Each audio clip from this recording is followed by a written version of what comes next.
On fait des fautes, mais on se soigne. Tous les jours, un comprimé audio effervescent pour améliorer son français. Comprimé numéro 88. Poupette and Roll, édition numéro 3. Des mots impossibles, tu découvriras. Troisième comprimé Poupette and Roll. Cette série d'épisodes au nom parfaitement ridicule, j'en conviens, alimentée par la correctrice professionnelle du podcast, celle qui s'assure que je ne raconte pas de falaise, tout du moins en ce qui concerne les énoncés des règles d'orthographe, de grammaire, de syntaxe, de ponctuation, bref tout ce qui fait le sel de notre langue, souvent maudite, jamais honnie. Le but du jeu d'un Poupette and Roll, c'est donc de partir à la découverte de mots impossibles, dont on ne soupçonne pas même l'existence tant ils vivent reclus dans un monde qui sent les allées étroites et sombres des bibliothèques d'antan. Aujourd'hui, on part à l'assaut de abolique, turiféraire, pendiculation, flavescent. Abolique, adjectif et nom. État de celui qui souffre d'abolie. A-B-O-U-L-I-E. Oui, je sais, on n'est pas plus avancé.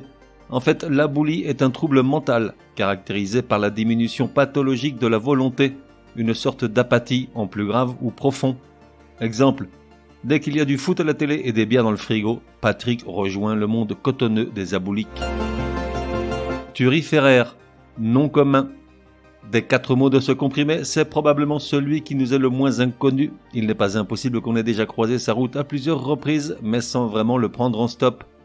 Turiféraire, T-H-U-R-I-F-E-R-A-I-R-E, c'est à l'origine le clerc ou le laïc qui porte l'encensoir dans la liturgie romaine. Et par analogie, avec le temps, c'est devenu celui qui encense, qui vante quelqu'un, mais à l'excès. Des synonymes, flagorneur, flatteur, louangeur, laudateur et dithyrambiste. Pendiculation, P-A-N-D-I-C-U-L-A-T-I-O-N, nom féminin.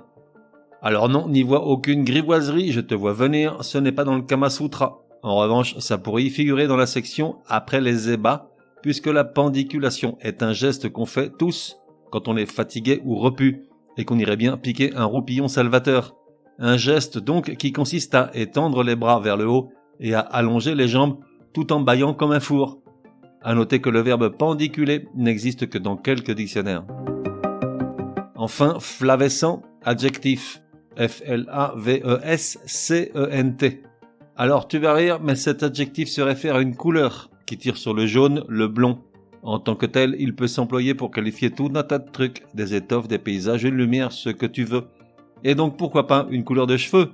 Donc si tu veux faire le malin, plutôt que de raconter des histoires de blondes, propose des histoires de flavescentes, ça latte. Résumé du comprimé numéro 88. Pour que ça rentre, Poupette and Roll numéro 3, que peuvent bien vouloir dire les mots abolique, turiféraire, pendiculation, flavescent.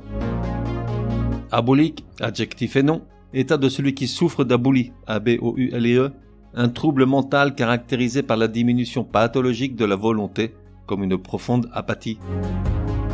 Turiféraire, nom commun. Un turiféraire, c'est celui qui encense, qui vante quelqu'un, mais à l'excès. Un flagorneur, un flatteur, un louangeur. Pendiculation, nom féminin. La pendiculation est un geste qui consiste à étendre les bras vers le haut et à allonger les jambes tout en bâillant comme une huître. Enfin, flavescent, adjectif, une couleur qui tire sur le jaune, le blond et qui peut s'employer pour absolument tout. On fait des fautes, mais on soigne, te donne rendez-vous demain pour un nouveau comprimé, au moins aussi énervant que celui-ci. Prends bien note, s'il y a une règle de français qui t'énerve grave, soumets-la à Martine et Patrick, ils seront ravis, aussi crétins soient-ils, de la décortiquer lors d'un prochain comprimé. Pour cela, une seule adresse, contact@uncompriméparjour.com. Enfin, n'oublie pas de laisser un chouette commentaire et tout un tas d'étoiles sur ta plateforme de podcast préférée, ça serait drôlement chouki.